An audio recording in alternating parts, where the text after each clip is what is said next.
Good morning students. आज हम class 10th में लेसन नंबर 16 चोरी के बारे में समझेंगे।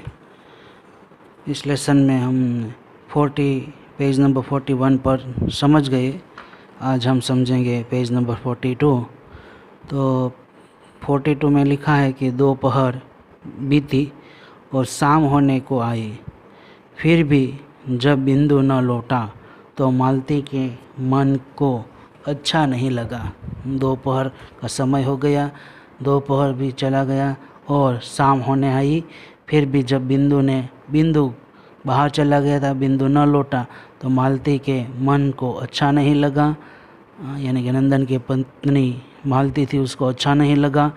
चौके में अब भी बिंदु का खाना पड़ा था, यानी कि उसके कमरे में बिंदु का खाना वैसे ही पड़ा था क्योंकि वहाँ बिंदु नहीं था। झूठ बोला तो क्या, आखिर बालक ही तो है। बेचारा भूखा जाने कहाँ भटक रहा होगा। कई बार कमरे से बाहर आकर मालती ने बिंदु को देखा, फिर बगीचे का एक चक्कर लगाया, कहीं पेड़ के नीचे पड़ा सो न रहा हो। पर बिंदु वहाँ कहाँ था जो मिलता। मालती आकर पलंग पर पड़ गई और अपने को कोसने लगी कि जरा सी बात को इतना तुल क्यों दिया मैंने। थोड़ी सी मेवा ले गया था तो क्या गजब हो गया था। इसे अपने आप विचार कर रही थी, पछतावा कर रही थी मालती। सोचते सोचते देर हो गई और वह उठी और सहन में टहलने लगी, बालकनी में टहलने लगी। इतने में कुंदन उधर से निकला तो मालती ने उत्सुकता से पूछा कि कुंदन, तुमने बिंदु को देखा है क्या? मालती ने उत्सुकता से पूछा कि कुंदन, तुमने बिंदु को देखा है क्या? बिंदु कुंदन बोला, अरे वह तो नदी वाली कोठरी में पड़ा है।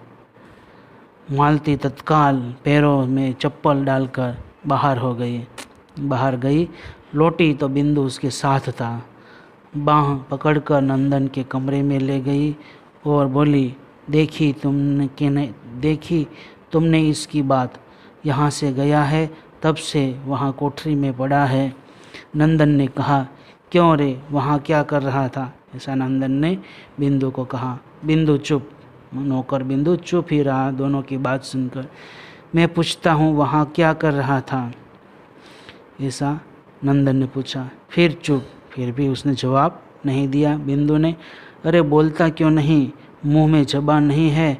बिंदु की आंखें डबडबा आई, यानी कि बिंदु की आंखों में आंसू आ गए।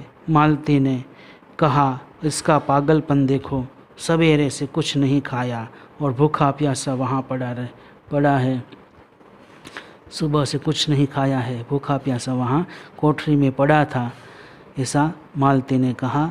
चल खाना खा ले, ऐसा मालती ने कहा।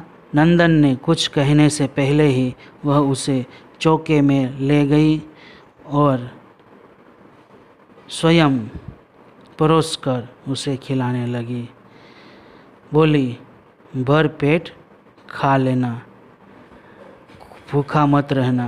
नंदन ने पत्नी की बात सुनी और एक प्रसन्नता भरी मुस्कुराहट उसके चेहरे पर दौड़ गई। नंदन ने पत्नी की बात सुनकर जो बिंदु को कहा कि खाने के लिए, तो इसकी प्रसन्नता भरी मुस्कुराहट उसके चेहरे पर दौड़ गई। ठीक है स्टूडेंट्स, तो आपका ये लेसन 16 चोरी यहाँ पूरा होता है।